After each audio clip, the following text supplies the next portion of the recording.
Students हमारे सामने है एक्सरसाइज 1.2 का फर्स्ट क्वेश्चन। ओके, इसमें लिखा गया है state whether the following statements are true और फॉल्स, जस्टिफाई योर आंसर। हमको 3 पॉइंट्स दिए गए हैं, इनमें हमको बताना है कि ये पॉइंट्स ट्रू हैं या फॉल्स हैं, और अगर वो ट्रू हैं तो ट्रू क्यों हैं और फॉल्स हैं तो फॉल्स क्यों हैं। हमको साथ साथ जस्टिफाई भी करना है। ठीक है, तो हमारे पास 3 जो पॉइंट्स हैं, every irrational number is a real number. ठीक है, सेकंड है every point on number line is of the form root m where m is a natural number, और थर्ड पॉइंट है every real number is an irrational number. ठीक है, तो इसको हमने यहाँ लिख दिया है और हम इसे सॉल्व करते हैं। फर्स्ट पॉइंट है हमारा every irrational number is a real number. ठीक है, हमसे कहा गया कि जितने भी इरेशनल नंबर होते हैं वो सब रियल नंबर ही होते हैं, तो यहां पर आपका आंसर ट्रू होगा। ठीक है, ट्रू। क्यों ट्रू होगा, इसको कैसे जस्टिफाई करेंगे आप, तो आप यहां लिखेंगे रियल नंबर। अब रियल नंबर के बारे में बताएंगे, तो real number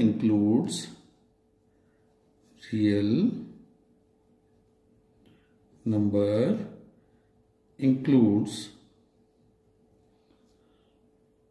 all rational and irrational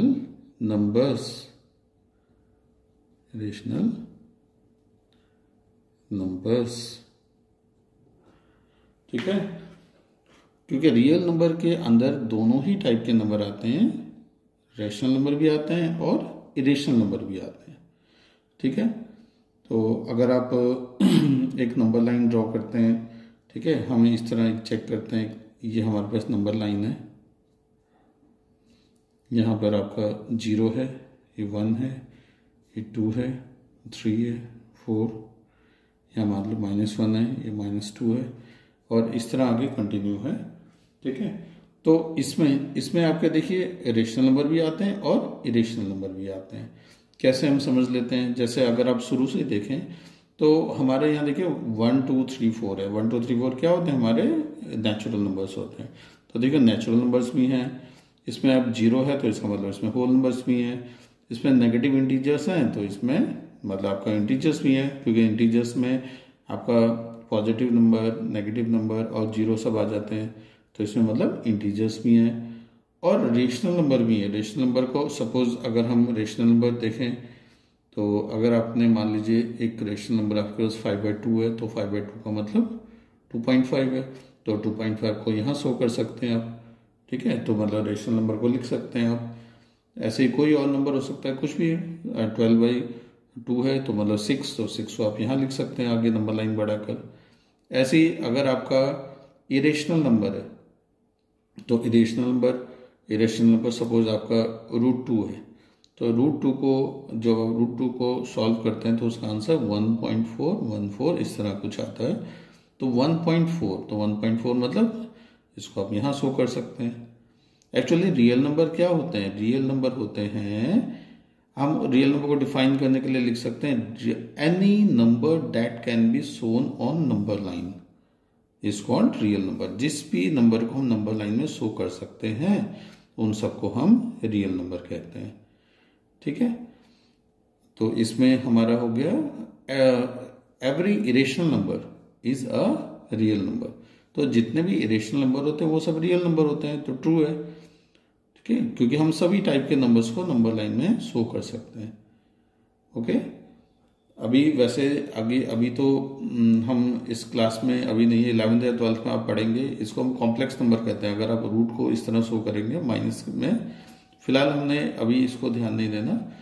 ठीक है, अभी हम सिर्फ इतना देखेंगे कि रियल नंबर में हमारे रेशनल नंबर भी आते हैं और इरेशनल नंबर भी आते हैं। तो फर्स्ट पॉइंट आपका ट्रू है। ठीक है, सेकेंड पॉइंट है आपका every point on number line is of the form where m is a natural number. आपसे कहा गया है कि नंबर लाइन में जितने भी पॉइंट्स होते हैं वो रूट की फॉर्म में हम उनको लिख सकते हैं, और जहां पर m एक नेचुरल नंबर होगा। ओके, पर ये तो फॉल्स होगा, इसको हम फॉल्स कहेंगे, क्योंकि हम यहाँ पे एक ड्रॉ करते हैं, एक सेकंड, नंबर लाइन ड्रॉ करते हैं। ठीक है, ये 1 है, ये 2 है, 3 है, 4 है, यहाँ 1 है, ये माइनस। ठीक है, तो आप इनको तो रूट की फॉर्म में लिख सकते हैं, √1, √2, √3, √4, पर आप इनको तो नहीं लिख सकते। ठीक है, तो ये आपका हो जाएगा false.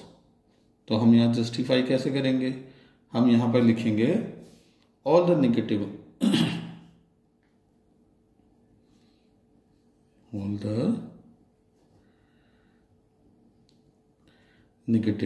Real numbers cannot be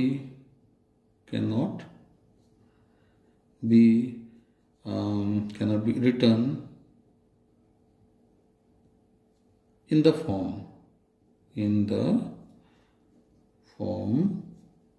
√m, where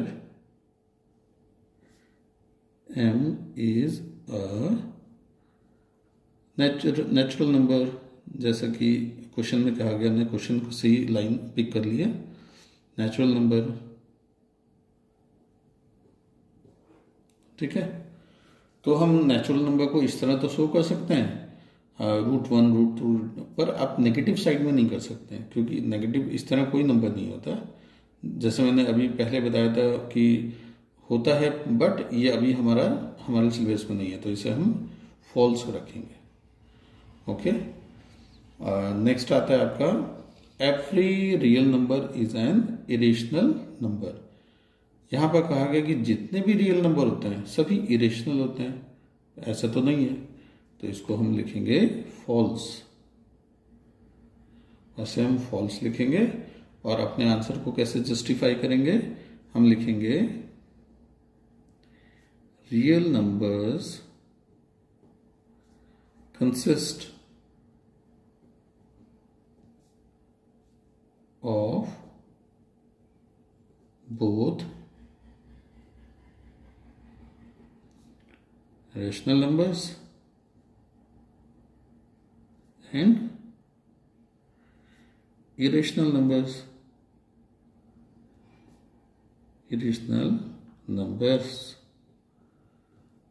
ठीक है, इसको हम थोड़ा और क्लियर कर लेते हैं चार्ट से।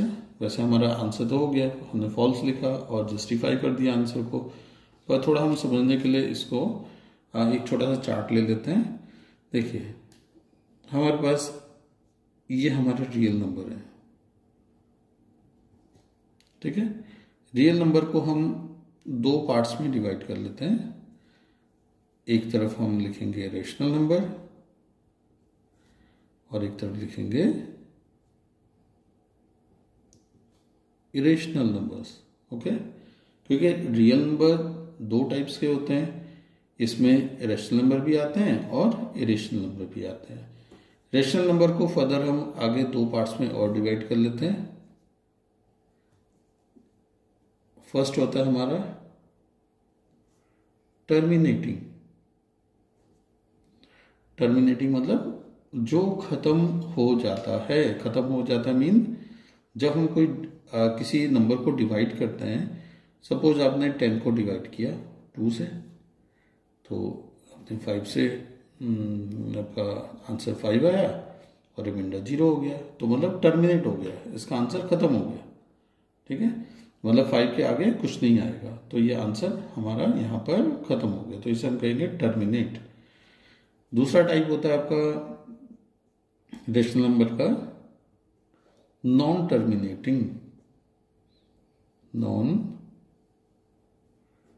टर्मिनेटिंग और साथ साथ रिपीटिंग या रिकरिंग भी कह सकते हैं हम, रिपीटिंग। इसमें इसका एग्जांपल देख लेते हैं। सपोज आप 10 को डिवाइड कर रहे हैं 3 से, ठीक है, तो इसका आंसर आपका आएगा 3.3333, इस तरह कंटिन्यू चलता रहेगा। इसको हम इस तरह भी लिख सकते हैं, 3 और 3 के ऊपर बार लगा दिया। ठीक है, तो ये नॉन टर्मिनेटिंग है। नॉन टर्मिनेटिंग मतलब ये खत्म नहीं हो रहा है, ये कंटिन्यू आगे चलता रहेगा। ठीक है, और ये रिपीटिंग है। रिपीटिंग मतलब सेम टाइप का नंबर देखिए रिपीट हो रहा है। तो ये हमारा रेशनल नंबर के दो टाइप्स हैं, एक टर्मिनेटिंग होता है, टर्मिनेटिंग मतलब जिसका रिमाइंडर 0 हो जाता है, और नॉन टर्मिनेटिंग मतलब जो खत्म नहीं होते हैं, और रिपीटिंग मतलब जो कंटिन्यूस आगे चलते रहते हैं, सेम नंबर रिपीट होते रहते हैं। और इरेशनल नंबर में हम आगे इरेशनल नंबर की दो प्रॉपर्टीज हम लिख सकते हैं। इरेशनल नंबर होता है नॉन टर्मिनेटिंग,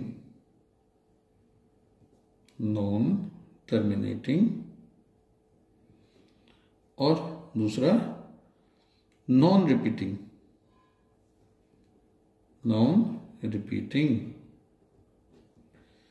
मतलब ये टर्मिनेट भी नहीं होता और रिपीट भी नहीं होता। ठीक है, जैसे सपोज आप √2 ले लीजिए। √2 का जो आंसर होगा आपका 1.414 आगे ही चलता रहेगा, जैसे 2, 6, 9 एक्सेट्रा एक्सेट्रा आगे। ठीक है, या फिर आपने √10 ले लिया, तो √10 का जो आंसर होगा आपका √10 का 3.16 होता है कुछ, और ये आगे कंटिन्यू चलता रहेगा 2, 7, 9, 1, 0, 5 ऐसे।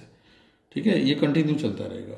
तो मतलब ये एक तो टर्मिनेट नहीं हो रहे हैं, टर्मिनेट मतलब कहीं भी इसका रिमाइंडर 0 नहीं आ रहा है, और दूसरा भी रिपीट नहीं हो रहा है। रिपीट मतलब जैसे 1.414296, तो देखिए सारे नंबर्स अलग अलग हैं, ऐसे यहाँ पर भी सब नंबर्स अलग अलग है। ठीक है, तो इसको आप कह सकते हैं, हाँ मतलब ये हमने इरेशनल नंबर का एग्जांपल ले लिया। ओके, तो आपके तीनों पॉइंट्स क्लियर हो गए। ओके।